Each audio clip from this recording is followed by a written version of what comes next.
Good morning. I want to book into the Amsterdam flight, please. Smoking or none for you? I don't mind as long as it's an aisle seat.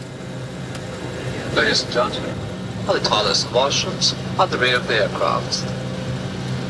I would ask you to remain seated until the seatbelt sign has been switched off. During the flight to Amsterdam, you settle for your drinks from our bar, followed by a light snack, with a choice of tea or coffee. Thank you. Now, with a portable computer, you can take your office with you literally wherever you go. And, of course, you can get on with anything that you want to do, typing letters or scripts. And the great thing about being up here is that I don't think I'm going to be interrupted by the telephone.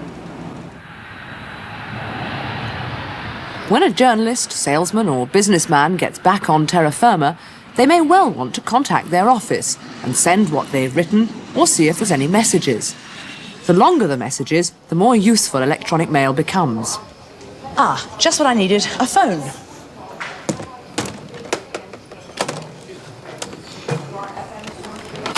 And hopefully I'll be able to fix this, the acoustic coupler to the handset. Nope, it doesn't fit. Obviously what I need is a standard payphone.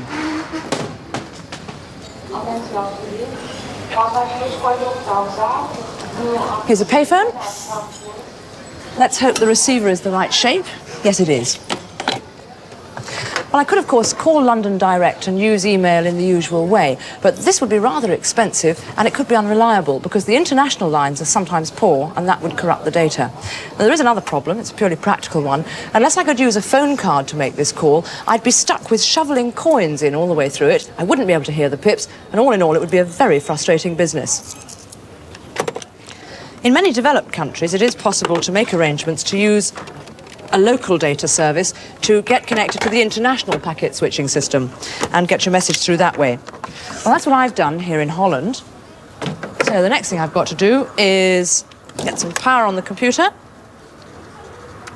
select telecom mode, and make one local call. And the cost of that call, 1 guilder, about 30 pence. 850161.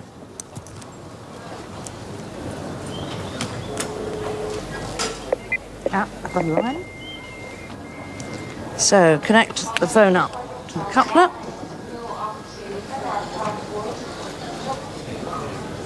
And it's working. Now sometimes noise on the line produces odd characters on the screen. Here, we've got some there. Right, what's my Dutch ID? WWD 020. Password. Can't forget that, can you? Right, and now I'm into the Dutch Memocom system, which is similar to Telecom Gold. Now, here's the magic bit. If I type SYS 81, it should connect me automatically via the international system to Telecom Gold in London, where I've got my mailbox. And I'm in. That's great. Right, onwards. ID BBC 007. Password. I'm not going to tell you what that is. Fine. Right, well, now I'm into Gold, I can upload all this writing I've been doing on the plane and send it back to the office. So I want now send BBC 001. I'm now the subject. No. Text. Now I want to upload it.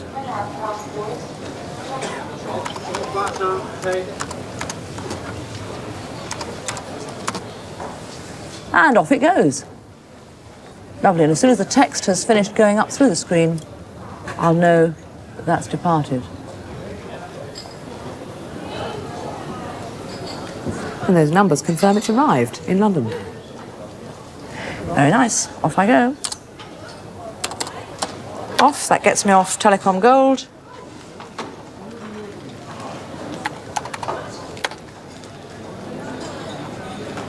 That gets me out of the Memocom system.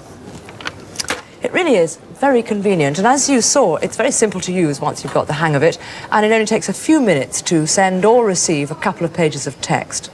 But Although it only costs 30 pence to make that local call, it does cost £30 to register with the Dutch system, and there's a monthly charge.